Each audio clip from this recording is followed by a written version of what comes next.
Hi ನಮಸ್ತೆ ಎಲ್ಲರಿಗೂ. ಎಲ್ಲರೂ ಹೇಗಿದ್ದೀರಾ? ನಾನಿವತ್ತು ಈ ಖಾಲಿ ಬಾಟಲ್ಗಳಿಗೆ ಎಣ್ಣೆನ ಫಿಲ್ ಮಾಡ್ತಾಯಿದ್ದೀನಿ.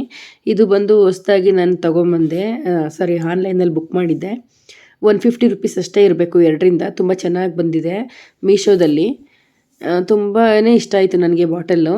ಒಂದಕ್ಕೆ ನಾನು ಕಡಲೆಕಾಯಿ ಎಣ್ಣೆ ಮತ್ತು ಇನ್ನೊಂದಕ್ಕೆ ಸನ್ಫ್ಲವರ್ ಆಯಿಲ್ನ ಸೇರಿಸ್ಕೊತಾ ಇದ್ದೀನಿ. ಈಸಿ ಆಗುತ್ತೆ ಮತ್ತು ಗೊತ್ತಾಗುತ್ತೆ ಸನ್ಫ್ಲವರ್ ಆಯಿಲು ಕಲರು, ಕಡಲೆಕಾಯಿ ಎಣ್ಣೆ ಕಲರು ಕ್ಲೀನಾಗಿ ಗೊತ್ತಾಗುತ್ತೆ.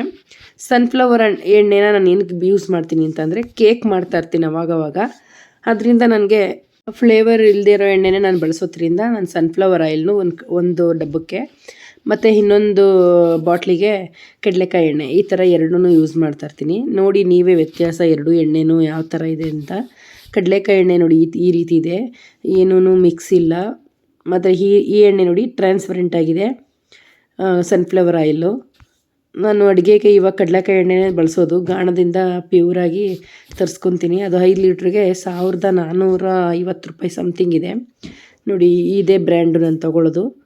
ನಾನು ಆನ್ಲೈನಲ್ಲಿ ಬುಕ್ ಮಾಡಿದ್ರೆ ಅವರು ತಂದು ಕೊಟ್ಟು ಹೋಗ್ತಾರೆ. ತುಂಬ ಚೆನ್ನಾಗಿದೆ, ಕಾಸ್ಟ್ಲಿ ಆದರೂ ಪರವಾಗಿಲ್ಲ, ಒಳ್ಳೆ ಎಣ್ಣೆನೇ ಬಳಸಬೇಕು ನಾವು.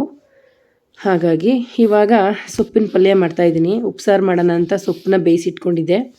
ಒಂದು ಬಾಣಲಿಗೆ ಎಣ್ಣೆ ಮತ್ತು ಈರುಳ್ಳಿ, ಹಸಿರು ಮೆಣಸಿನ್ಕಾಯಿ ಇಷ್ಟೂ ಚೆನ್ನಾಗಿ ಹಾಕ್ಕೊಂಡು ಬಾಡಿಸ್ಕೊತಾ ಇದ್ದೀನಿ. ಇದಕ್ಕೊಂದು 4 ಮೊಟ್ಟೆ ಹಾಕ್ಕೊಂಡಿದ್ದೀನಿ.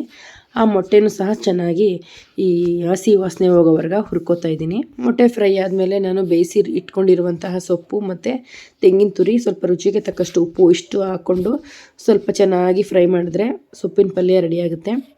ನಾನಿವತ್ತಿನ ನೈಟ್ ಊಟಕ್ಕೆ ಸೊಪ್ಪಿನ ಉಪ್ಸಾರು ಮತ್ತು ಮುದ್ದೆ ಪಲ್ಯ ಇಷ್ಟು ಮಾಡ್ಕೊಂಡಿದ್ದೀನಿ. ಇದ್ರ ಜೊತೆಗೆ ಮಾವಿನ ಹಣ್ಣು ಸೀಸನ್ ಅಲ್ವ ಇವಾಗ, ಮಾವಿನ ಹಣ್ಣು ಇದ್ರಂತೂ ಸಖತ್ತಾಗಿರುತ್ತೆ ಊಟ. ಇವತ್ತಿನ ದಿನ ಈ ಥರ ಹೋಯಿತು. ಮತ್ತು ನಾಳಿನ ವೀಡಿಯೋಗಳಲ್ಲಿ ಸಿಗೋಣ. Thank you for watching.